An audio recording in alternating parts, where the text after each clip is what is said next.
Welcome back to Zito Techverse.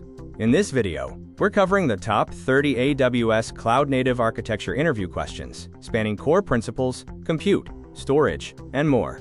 For each question, I'll provide a structured answer with code examples and real-world analogies. Let's dive in. Here is our roadmap. We will begin with cloud-native foundations, followed by compute, containers, and serverless.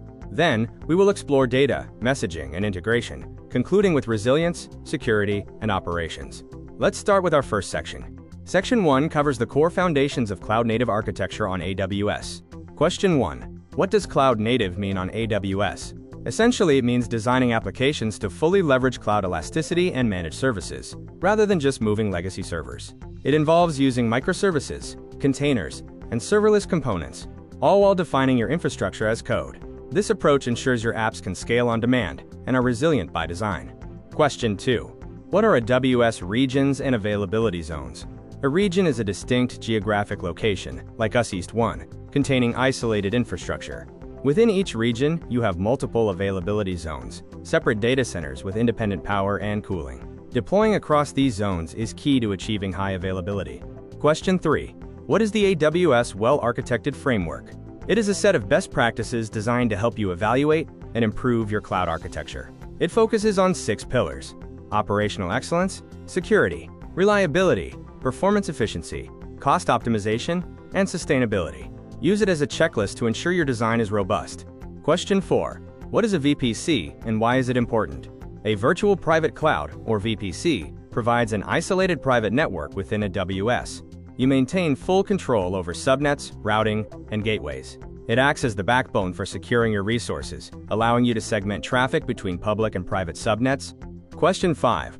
What is infrastructure as code, and why use CloudFormation or CDK? IAC lets you define infrastructure through code, rather than manual clicking. CloudFormation uses declarative templates, while CDK allows you to use programming languages like TypeScript.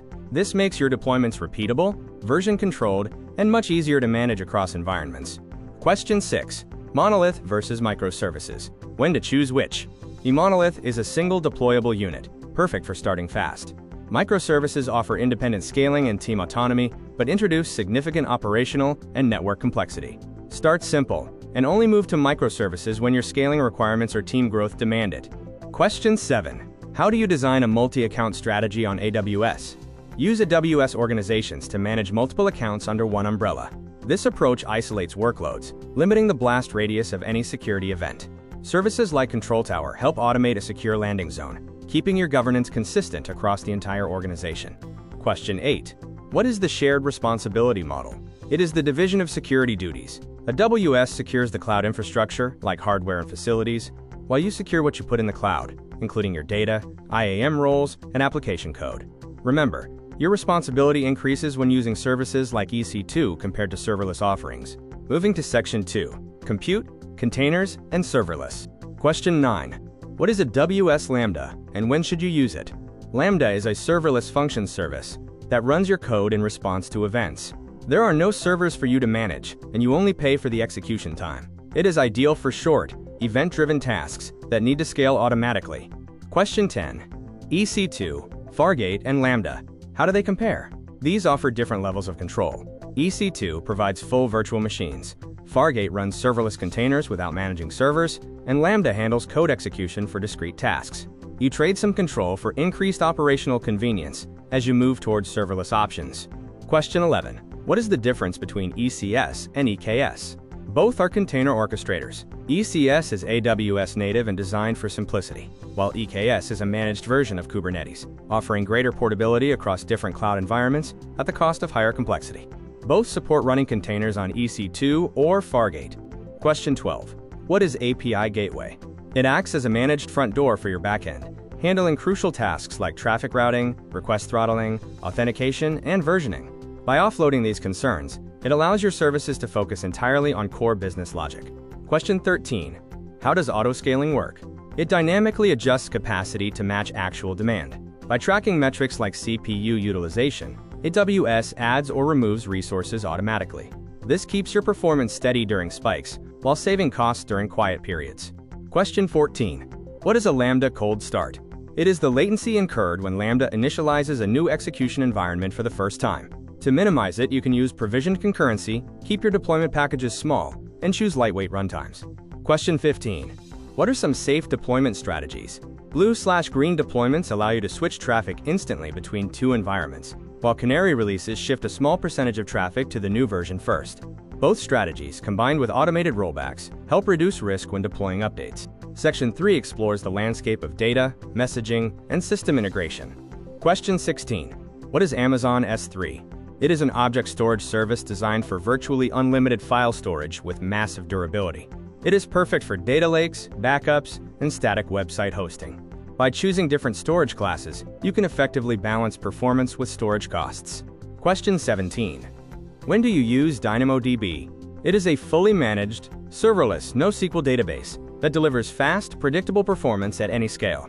It excels in workloads with well-defined access patterns, like shopping carts or user session management, where you need single-digit millisecond latency. Question 18. SQS, SNS, and EventBridge. What sets them apart?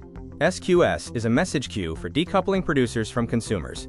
SNS is for broadcasting messages to multiple subscribers. EventBridge is an event bus that routes events based on content, making it ideal for reactive, complex architectures.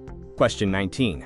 RDS, Aurora versus DynamoDB. Which one to choose? Relational databases like Aurora are best for complex queries and ACID transactions. DynamoDB is the right tool for massive scale and predictable key-value access. Your choice should depend on whether your data needs complex relationships or high-speed, simple lookups. Question 20. What is an event-driven architecture? It's a design pattern where services communicate via emitted events, resulting in loose coupling. This makes your system more resilient and scalable. It allows services to evolve independently, reacting to state changes rather than calling each other directly. Question 21. How do you handle distributed transactions? Avoid the complexity of distributed locking. Instead, use the saga pattern. You can either use choreography, where services react to events, or orchestration with AWS step functions to coordinate local transactions and handle failures with compensating actions. Question 22. How is a data lake built on AWS? You start with S3 as your storage foundation. AWS Glue manages your data catalog, while Athena allows you to query your raw data using SQL. Lake Formation provides the security layer to manage access across your organization. Question 23. Why is caching important? Caching significantly reduces latency and lowers back-end load by storing frequent data reads in memory. AWS offers ElastiCache for application-level data, CloudFront for edge content distribution, and DAX to accelerate your DynamoDB queries. Section 4 covers critical topics in resilience, security, and cloud operations. Question 24. What is IAM? IAM stands for Identity and Access Management. It is the central authority for controlling who can access your AWS resources. Always adhere to the principle of least privilege, ensuring each identity has only the permissions required to perform its function. Question 25. What is CloudWatch used for? It is the central service for monitoring and observability. It collects metrics, logs, and events from AWS resources. You can set alarms that trigger notifications or automated actions based on specific thresholds. Dashboards help you visualize your entire system's health, making it easier to catch issues before they impact users. Question 26. How do you design for high availability and fault tolerance? The key is to eliminate single points of failure. Deploy across multiple availability zones. Use load balancers to distribute traffic. And implement auto-scaling. Decoupling components with queues also prevents failures from cascading, ensuring your system remains robust even when individual parts struggle. Question 27. What are some key AWS cost optimization strategies? Start by right-sizing resources to match actual demand. Use savings plans or reserved instances for steady workloads, and spot instances for flexible, fault-tolerant ones. Adopt serverless technologies to pay only for execution, and always remember to clean up unused, idle resources. Question 28. How do you implement observability beyond basic metrics? True observability combines metrics, logs, and traces. Use X-Ray to trace requests across services, and structure your logs for powerful querying and CloudWatch logs insights. Correlating your traces with log entries is essential for debugging latency end-to-end. Question 29.